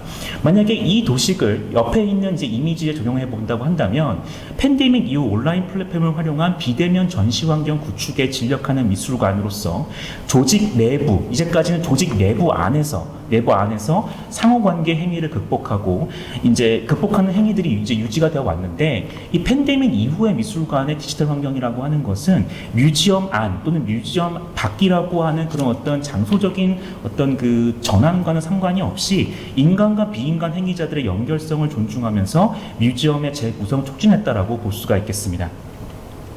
네, 그러면 그 다음 단락인 팬데믹 이후의 정기 향상과 그 함의 단락을 보시겠습니다. 물론 ANT는 팬데믹 이후의 미술관 운영에 절대적 영향력을 행사하는 기재가 아닐 수 있습니다. 미술관과 같은 문화예술기관의 운영은 자본주의 체제에서 강조하는 경영학적 마케팅 전략의 결과로 그 성패를 평가받는 경우가 많기 때문입니다. 이는 미술관 운영이 곧 예술산업이라는 거시적 범주의 편입됨을 의미하며, 경우에 따라서는 재정적 압력에 의한 상업성의 원칙을 우선시하여 수집, 보존, 연구 등과 같은 기관 본연의 전통적 기능의 사양화를 초래할 수가 있습니다. 그러나 바이러스라는 비가시적 위협 요인은 미술관 운영의 정상화를 위해 존재해야 하는 오프라인 입장객 유인 등의 기초적 역량 회복 행위를 쉽사리 허락하지 않습니다. 그렇기에 미술관을 위시한 뮤지엄들은 테크놀로지를 활용한 교류 차원의 인프라 구축을 주류의 방식으로 채택을 했고, 이 과정에서 굳이 그들이 보유한 자원을 기관 내부에서 공개할 필요가 없는 단계까지 이르게 되었다는 것이죠. 이때 전통적 뮤지엄의 소통 공식으로서 관람자라는 인간 행위자의 역할을 우선적으로 인지했던 상황에서 궁극적으로 ANT는 다시 호명이 됩니다. 한때 보조자로 인식되었던 디지털 기술이 PDA와 같은 인갤러리 미디어 영역에서 VR, AR, XR 등의 메타버스, 빅데이터, 블록체인, 소셜 플랫폼, 스마트 앱, 사물 인터넷, 인공지능 등의 미디어 영역이 기관의 내외부를 넘나들면서 관람자들과의 관계 범위를 크게 확장시켰기 때문입니다. 이는 팬데믹 이후의 미술관 운영에서 디지털 기술이 작품 제작, 전시, 수집 및 보존, 교육 및 연구 등의 어떤 기초적인 영역은 물론 온라인 이용자들의 관계를 매개해주는 뮤지엄 제도 그 자체로 변형될 수 있는 가능성을 제고하게 만들었습니다. 그렇다면 현 시점에서 미술관이 직면한 운영활동의 인식론적 전환에는 구체적으로 어떠한 사례들이 있을지 본고에서는 간략히 두 가지만 확인해 보도록 하겠습니다. 우선 첫 번째는 뮤지엄 커뮤니케이션 모델의 동시대적 전환입니다. 뮤지엄이나 제도적 공간과 이를 방문하는 관람자가 형성하는 전통적인 관계 및 커뮤니케이션 방식이 미술관에 적용될 경우 1차적으로는 작품과 수용자 또는 관람자가 서로에 대해 맺는 관계에 디지털 기술이 연계될 가능성은 배제되어 있었습니다. 근대의 지각행위는 보시다시피 인간의 눈을 통한 이성주의적 보는 행위에 기초했기 때문입니다. 그러나 디지털 미디어 시대의 맥락 안에서 이루어지는 커뮤니케이션은 작가가 설정해 놓은 형식적, 의미론적 경계의 틀에서 벗어나 오프라인 관람자 또는 온라인 이용자들의 능동적인 의사결정권에 의해 산출되는 상대적 진리들을 존중하고 포용하는 구성주의 이론을 받아들입니다. 최근 국내 미술관들이 선보이고 있는 온라인 뮤지엄의 경우 시계열적 동선 구조를 적용하여 오프라인 관람자들의 신체를 지배하고자 했던 종전의 인식론과는 달리 온라인 이용자들의 자율적 판단에 이거한 마우스패드의 행위성이 이끄는 좌표 설정에 의해 대상 전시의 고정된 의미를 새롭게 재맥락화할 수 있는 기회를 제공합니다. 두 번째는 논구조의 재편입니다. 최근 주요 뮤지엄 관련 고위 인사들이 팬데믹으로 인해 침체된 미술시장 극복하기 위한 시적 대안으로서 뉴딜 정책을 제안하고 있습니다. 이는 산업구조를 지원하고 관련 종사자들의 고용 안정성을 도모하기 위한 정부 차원의 개입 및 역할론을 강조했던 경제 대공황 시기에 시행된 정책의 동시대적 어법이라고 할 수 있겠는데요. 모든 뮤지엄 유형에 적용될 수 있는 이슈이지만 일단 미술관의 상황에 우선적으로 대입시켜 본다면 현재 국내의 관련 기관들이 디지털 서비스 관련 예산이나 리소스를 충원하면서 유효 인력을 해당 부서로 일정 기간 동안 파견하여 관련 업무를 담당하게 하는 상황을 목격할 수가 있습니다. 좀 넘어가겠습니다.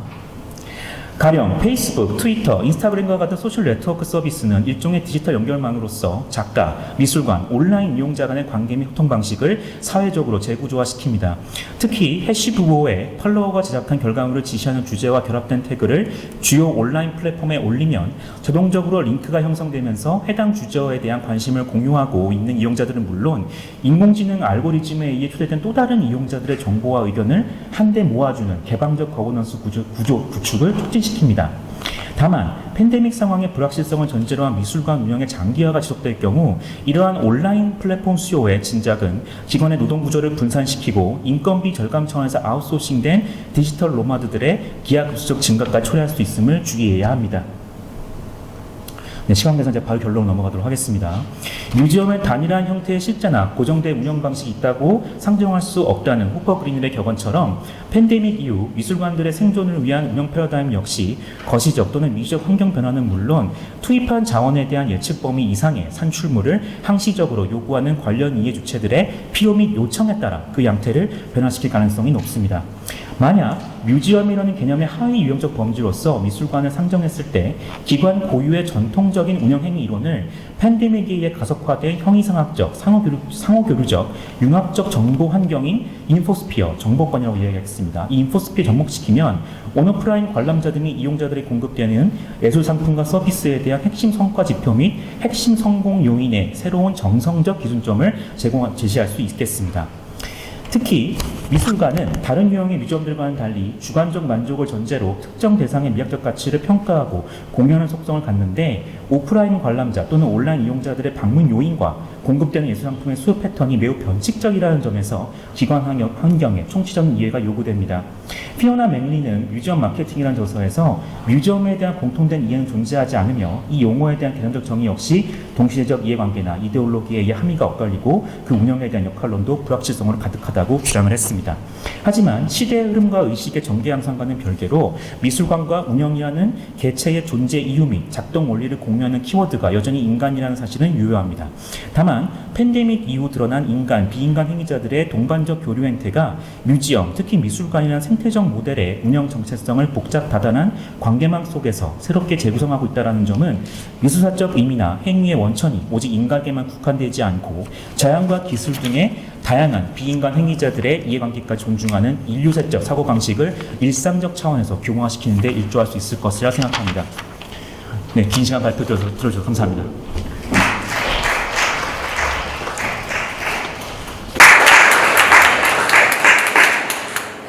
네, 교수님 발표 감사합니다.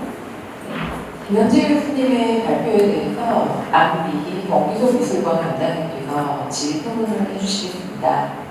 네, 안비 원장님께서는 경북대학교에서 미술사학으로 박사학위를 취득하셨고요.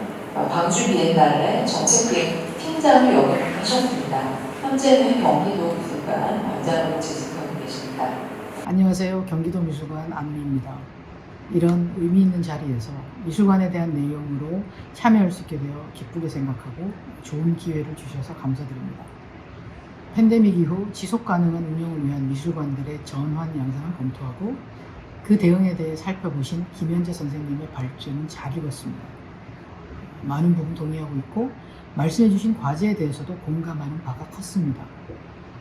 저는 발제에 대한 토론이라기보다는 현장에서 미술관을 운영하고 있는 입장에서 겪고 있는 몇 가지 실질적인 상황들과 관련 사례들을 공유하려고 합니다. 전 세계 코로나 사망자가 500만 명을 넘어섰고 이는 1950년 이후 전쟁 사망자 수와 비슷하다고 하니 지난 2년간의 팬데믹 시대가 실감이 됩니다.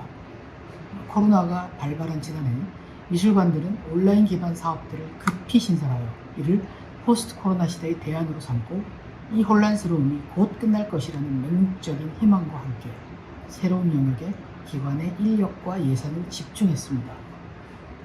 전 세계 미술관들은 앞다투어, 온라인 전시 투어와 온라인 교육 프로그램을 개발했고 보여지는 전시 작품에서는 다양한 디지털 기술의 활용이 매우 적극적으로 등장했습니다. 하지만 이는 비대면 전시 환경이라는 상상도 못해본 전례 없는 기준에 사업들을 끼워 맞추기 급급했고 팬데믹 이후에 미술관이 당면하게 되는 관람객의 복합적인 예술 경험을 이해하고 지속 가능한 미술관 운영을 위한 근본적인 검토나 연구가 병행되기에는 한계가 있었습니다. 코로나의 첫 해가 남긴 과제와 학습을 통해 지금 미술관들은 운영 패러다임의 전환과 다변화를 모색하고 있습니다. 위드 코로나가 뜻하는 코로나와의 공존, 물리적 방문을 통해 미술관이 운영되었던 전통적 공식의 붕괴, 가속화되는 디지털 환경 속에서 동시대 미술관들은 관람자들과의 매개 방식 확장과 변화를 위해 그 역량을 집중시키고 있습니다. 이는 인터넷 공간에서의 탈신체화가 예술적 실천으로 이어지는 시도들을 전시를 통해 제시하고 미술의 디지털 미래가 요청하는 유기적인 소통과 공동체의 중요성을 찾아보는 새로운 운영 방식으로 실험되고 있습니다. 관련한 사례들로 서울시립 북서울미술관은 올해 9월 확장현실 기반의 예술과학 융합 프로젝트 당신의 휴일이라는 관객 참여형 디지털 미술관을 구현했습니다. 이는 동시대 미술 현장에서의 미적 경험이 가상 공간과 연결되는 확장현실의 비전을 공유하는 새로운 전시 형태에 부합하는 예입니다. 이 프로젝트는 확장현실의 세계에서 관람객과 미술관이 새로운 비전을 공유하고 단순한 기술의 진보가 아닌 관계의 진화를 모색하며 미래형 미술관을 예상해보게 하는 시도입니다. 또한 디지털 기술의 발전은 미술관의 정체성 구축에 영향을 주기도 합니다. 2022년 1월 개관을 앞둔 울산시립미술관은 산업수도 울산의 정체성과 미래예술의 지향점을 고려한 결과로 디지털 아트 중심 미술관을 표방하며 디지털 아트를 시립미술관 개관 전면에 내세우고 있습니다. 현대미술에서 과학적 기술의 융합으로 디지털 아트의 영역을 확보하고 이를 도시의 문화 발전과 연결시켜 나가겠다는 취지가 결부되어 있다고 볼 수 있습니다. 유기적인 소통과 공동체형 예술 활동의 시도는 지난 8월부터 시작된 백남준 아트센터, 아르코미술관, 아트선제센터의 공동 웹사이트 다정한 이웃에서도 볼 수 있습니다. 다정한 이웃은 장기화되는 코로나에 대응하기 위해 3개월간 웹사이트를 공동 운영하며 미술관의 대안적 활동 방법을 함께 모색하고 실험하는 온라인 기반의 프로젝트입니다.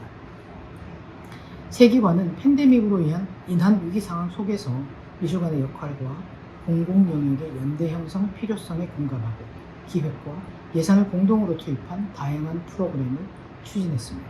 또한 웹사이트를 통해 관람객들이 자유롭게 참여하게 해서 매체 환경 변화 속에서 미술관의 시도와 성과에 대해 논의하는 열린 미술관의 비전을 공유했습니다. 기술과 예술이 불가분한 관계라는 점은 이미 오래전부터 확인되어 왔습니다.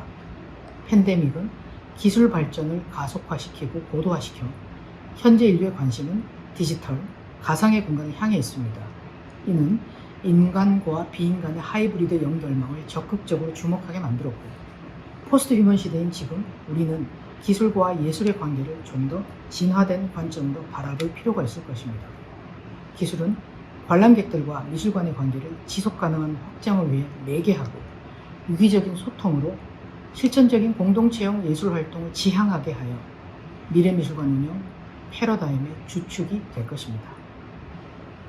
이 부분은 김현지 교수님이 발표하신 내용과 연결이 된다고 봅니다. 그래서 저는 사실 이게 관람객으로서 두 가지 좀 추가 질문을 드리고 싶습니다. 하나는 앞에서 발표해 주신 것처럼 이게 소위 얘기하는 4차 산업혁명 이후 또는 포스트 휴먼 시대의 전반적인 시대적 전개의 양상에 속하는 것만이 아니라 팬데믹이라고 하는 그 초유의 재난의 상황에 의해서 속도와 불확실성, 위기라고 하는 하나의 뭐라고 해야 될까요? 밀려드는 요구에 전환하는 그런 상황이라고 말씀하셨습니다. 그 안에서 특히 중요한 것으로 지금 인간, 비인간, 행위자 사이의 관계 맺기라고 하는 얘기를 하고 맨 마지막에 존중이라는 얘기를 하셨거든요. 그게 지금 현재 어느 정도나 진행이 되고 있는지, 현 상황에서 우리가 정말 그 속도와 그 규모에 적절하게 대응을 하고 있다고 보시는지, 안미 원장님의 토론부가 같이 해서 좀 답변해 주셨으면 좋겠습니다. 네, 우선 바쁘신 와중에 좋은 정말 유익한 고견을 남겨주신 안미 원장님과 조은정 장님 다시 한번 감사의 말씀 전하고 싶습니다. 일단 아마 질문은 크게 두 가지로 나눠볼 수 있을 것 같습니다. 첫 번째는 이제 뮤지엄 소통 네트워크에서 이제 인간과 비인간 행위자들의 관계 맺기에 제가 지금 주목하고 있는 이유가 무엇인가에 대한 질문 첫 번째가 될 수가 있겠고, 두 번째는 이제 기존의 어떻게 보면 좀 이 전통적인 어떤 소위 말 대면 미술 체험에서 이제 우리가 이제 관람자가 수용을 해왔던 그 과거의 팬데믹 이전의 시기와 비교했을 때 과연 그 팬데믹 이전에 우리가 직접 대면을 통해서 작품을 대면했던 그때의 임팩트를 과연 이 디지털 환경이라고 하는 이 비물질 환경에서 과연 우리가 동일하게 그 임팩트를 얻어갈 수 있는가에 대한 문제로 아마 비교될 수 있을 것 같습니다. 우선은 제가 이제 인간과 비인간의 관계에 주목하게 된 가장 큰 이유는 팬데믹 이후에 이제 전 세계 미술관들이 공통적으로 겪었던 부분들이 바로 오프라인 방문 제한이라는 것입니다. 기본적으로 제가 미술관 운영이라고 하는 부분에서 이 운영이라는 말에 방점을 찍은 이유는 어쨌든 팬데믹, 그러니까 이 바이러스의 전지구적인 확산의 여부와는 별개로 어쨌든 미술관 또는 박물관은 공공재라는 사실이라는 겁니다. 공공재이기 때문에 미술관과 박물관은 항상 대중들의 옆에 있어야 되는 곳이라는 것이죠. 그렇기 때문에 박물관 미술관 학계에서 가장 최근에 많이 언급했던 키워드가 뭐였냐면 바로 회복력이었습니다. 그러니까 리질리언스의 맥락에서 이야기가 됐다라는 것이죠. 그 회복력이라고 하는 것은 어떻게 하면 일상으로 돌아갈 수 있는가에 대한 문제로 비교될 수가 있을 것입니다. 그 방식에서 아마도 이 미술관 업계 또는 박물관 업계에 찾은 대답은 아마도 이 디지털 기술과의 연맹이라고 볼 수가 있다는 것이죠. 왜냐하면 가지 못하는 상태에서 이 관람자들에게, 불특정 다수의 관람자들에게 얼마나 이 팬데믹 이전의 관람 경험의 그 정도와 얼마나 동일한 경험의 어떤 그 기회를 제공해 줄 수 있는가, 거기에 대한 대답이 바로 디지털 기술 환경이라고 볼 수가 있다는 겁니다.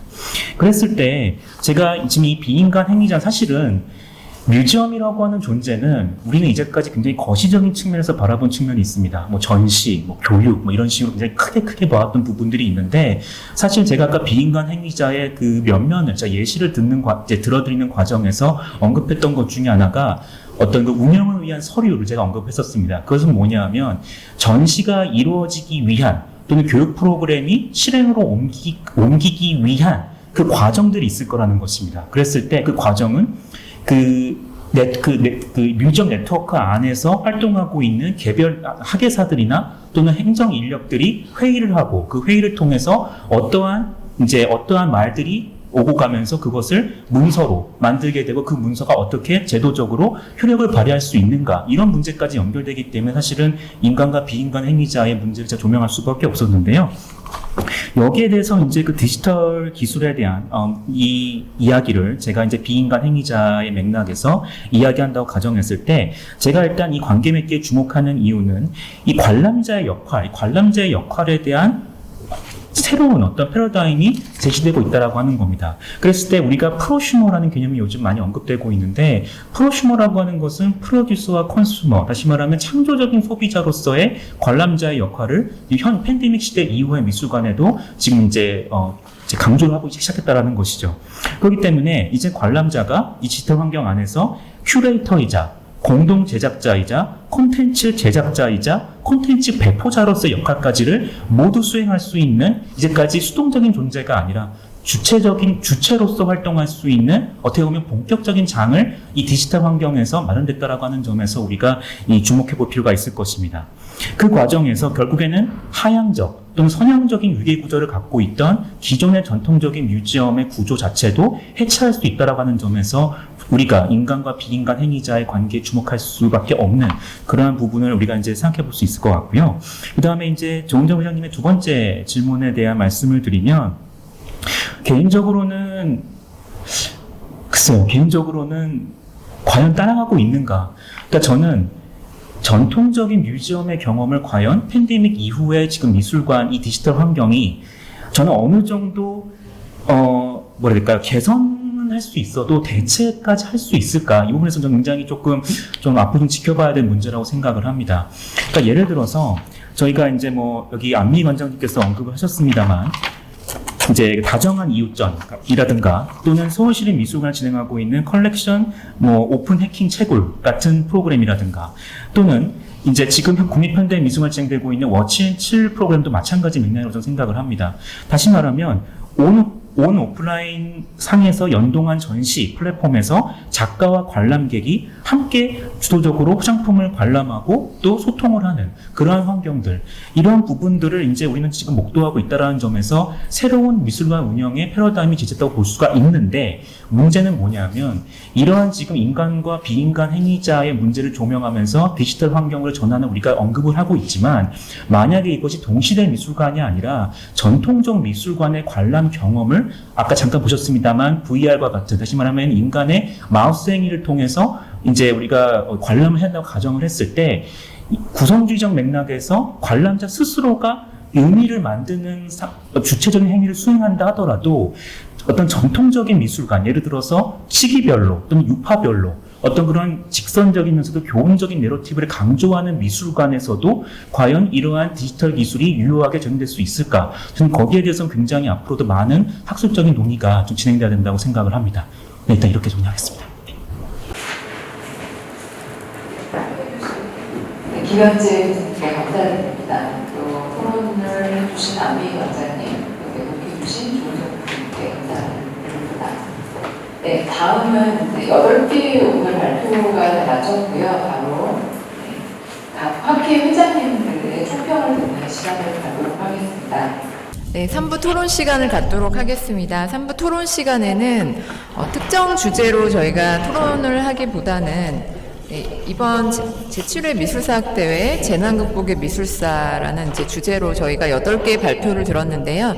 이 발표를 듣고 또 이 주관하는 4개 학회의 회장님들의 그 총평을 듣는 시간을 갖도록 하겠습니다. 총론을 시작하기에 앞서서 제가 각 학회 회장님을 소개해 드리겠습니다. 네, 가장 오른쪽에 계신 분이 서양미술사학회 회장님이신 전한호 교수님이십니다. 네, 전한호 교수님께서는 독일 독일 윈스터대학교에서 미술사 박사를 받으셨고요. 현재 경희사이버대학교에서 재직하고 계십니다. 네, 두 번째로 전한호 교수님 왼편에 앉아 계신 교수님께서는 방병선 한국미술사학회 회장님이십니다. 네, 방병선 회장님께서는 고려대학교 문화유산 융합학부 교수로 재직 중이시고요. 2020년부터 현재까지 한국미술사학회 회장으로 활동하고 계십니다.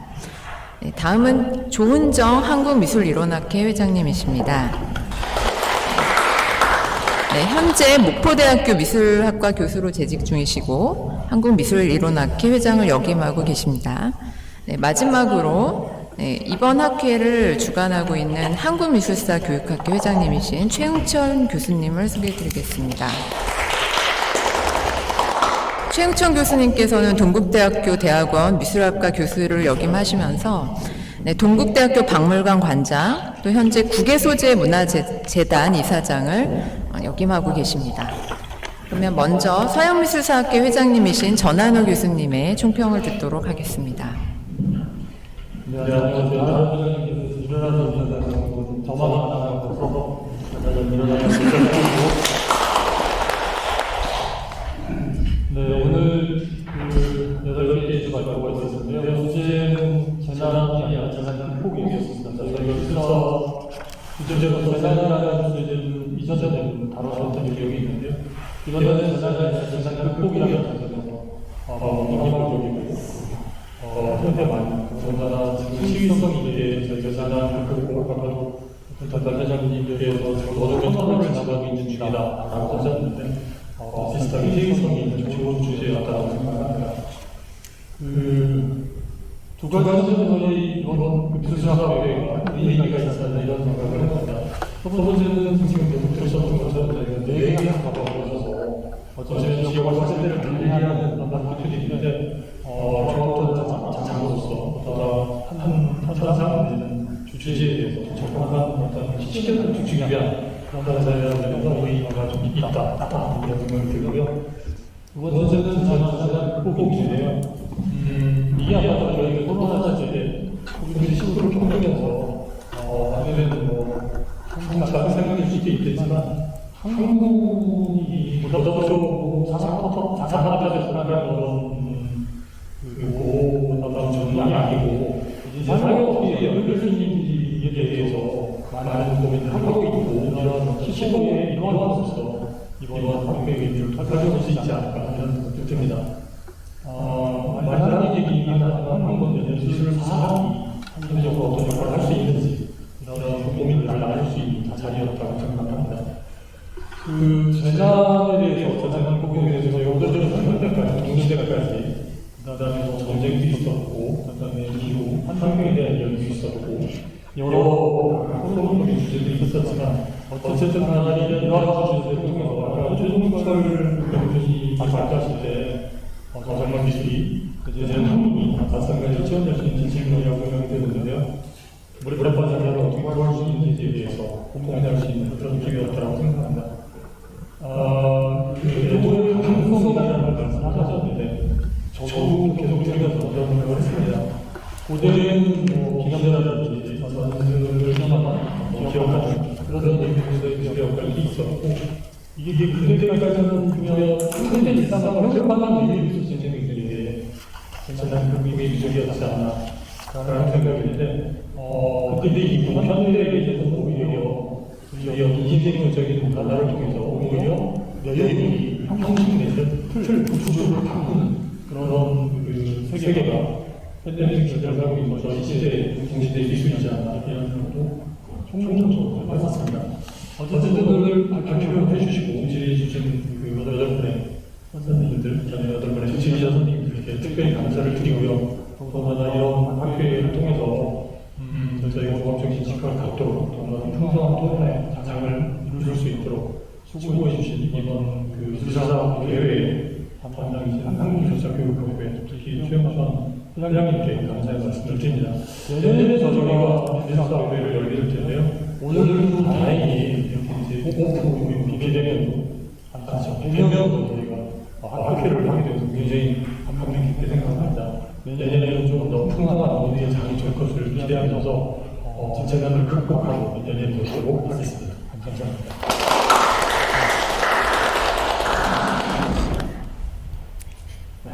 네, 한국미술사학회 방병선 회장님께서 말씀해 주시겠습니다. 네, 한국미술사학회 회장 방병선입니다. 저는 이제 두 가지 뭐 이렇게 두 파트로 나눠서 잠깐 말씀을 드리자면, 일단 개인적으로는 아까 조금 드려서 최영철 회장님 인사 말을 못 듣고 그 다음부터 처음까지 다 들었거든요. 그래서 이제 열심히 이번 대회를 준비해 주신 데 대해서 다시 한번 노고를 치하해드리고 감사드립니다. 그 개인적으로 한 10년 전에 그때 당시에 학교 총무에 있을 때 제가 이제 어떤 생각이 들었냐면, 사실 어제와 오늘 우리 이웃 학문인 고고학대회에 전국 고고학 대회를 45회째를 하고 있습니다. 그리고 뭐 경제사 하기 때문에 뭐 거기 몰려든 인원만 해도 수백 명이 지금 하고 있고요. 그리고 뭐 유튜브 조회수만 해도 거기는 몇 천이 그냥 쉽사리 올라가기 때문에 이 미술사도 이런 거 하면 어떨까 싶은 생각이 들어서, 아마 그때 김현아 당시에 서양문사 회장님한테 한 말씀을 드린 적이 있었고, 그 후로 이제 뭐 일이 잘 풀려서 벌써 7회째가 된 그 우리 학술대회이기 때문에 향후에는 4개 학회뿐만이 아니라 작년부터 이제 4개가 됐고요. 뭐 10여 개 학회 모두가 모이는 그런 날이 빨리 오리라고 생각을 합니다. 그 다음에 이제 8개 발표에 대해서 그냥 짤막하게 제 소감을 말씀드리면은, 그 김혜진 선생님 전생 경험을 들으면서는 사실은 기념적 미술은 동양에서도 뭐 합의됐든 불교 미술이든 여러 파트에서 나오거든요. 건축이든. 그래서 그런 거가 연상이 됐고, 그 다음에 미술과 권력에 있어서도 아주 좋은 참조가 됐다고 생각을 합니다. 그 이강 선생님 17세기 불교 건축은 아쉽게도 이제 이미지가 뭐 연계가 되질 않아서 조금 그 부분이 아쉽긴 한데, 아마도 이제 불교사원 그리고 승군 그런 거에 의한 문화사를 중심으로 발표를 하셨고, 또 새로운 각도에서 볼 수 있었다는 생각이 듭니다. 그다음에 이 화진 선생님 그 폐허의 풍경화는 뭐 문학을 전공해서 그런지 한국에 아주 쓸어들어간 성당 위에서 저 혼자 막 그 헤엄치는 듯한 그런 느낌을 받았습니다. 그래서 아주 잘 들었고요. 그리고 고현 선생님의 그 요즘 뭐 말이 많은 주술과 관련된 활용은 이게 뭐 요즘 생각이 아니라 정말 너무나 오래된 전통이고, 그런 수준에서 뭐 청백용이 됐든 토룡이 됐든 그다음에 뭐 위에 청아백자 용이 됐든 다시 한번 우리 오늘날 한국 사회의 여러 가지를 극복하기 위해서 용이 또 필요하지 않나 그런 생각이 들었습니다. 그리고 이우사 선생님의 그 에콜로지는 향후에도 우리도 이러한 전시 기획을 한번 하면 어떨까 그런 생각이 들었고요. 조은영 선생님의 동상은 뭐 저희의 초등학교, 중고등학교, 대학도 다 그렇지만 결국 정치적 의도 그리고 애국심, 아마 그런 그 현대사에서 동상이 갖는 이미지를 잘 설명을 해주신 것 같습니다. 최종철 선생님의 나인러 이야기는 뭐 제가 직접 겪어보지는 못했지만 그 이후에 그걸 소재로 해서 어떻게 예술 작품을 제작을 하고 그것을 평가할 것인가, 그리고 칸트까지 연결해 주셔가지고 아주 재밌게 잘 들었습니다.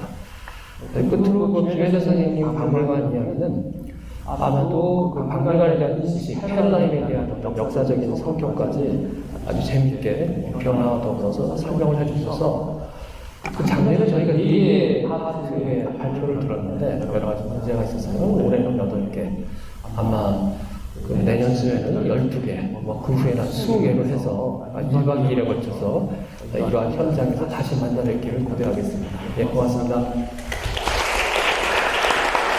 네, 방병성 회장님 감사드립니다. 네, 한국미술이론학회의 조은정 교수님께서 말씀해 주시겠습니다.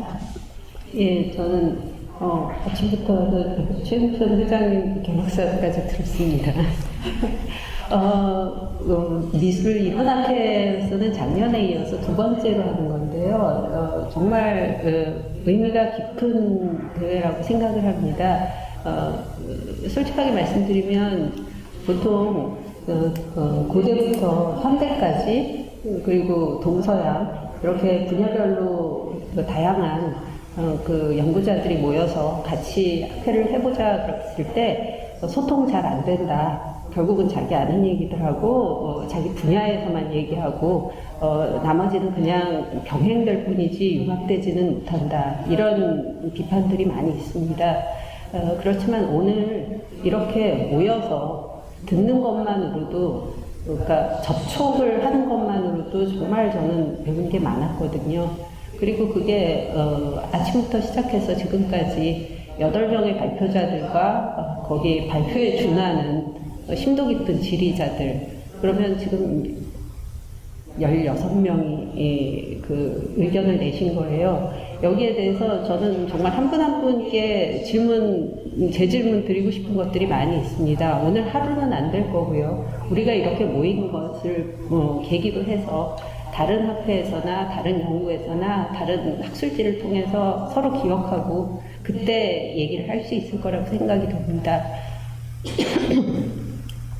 그리고 오늘 전체적으로 발표에서 제가 들었던 생각은 이거였어요.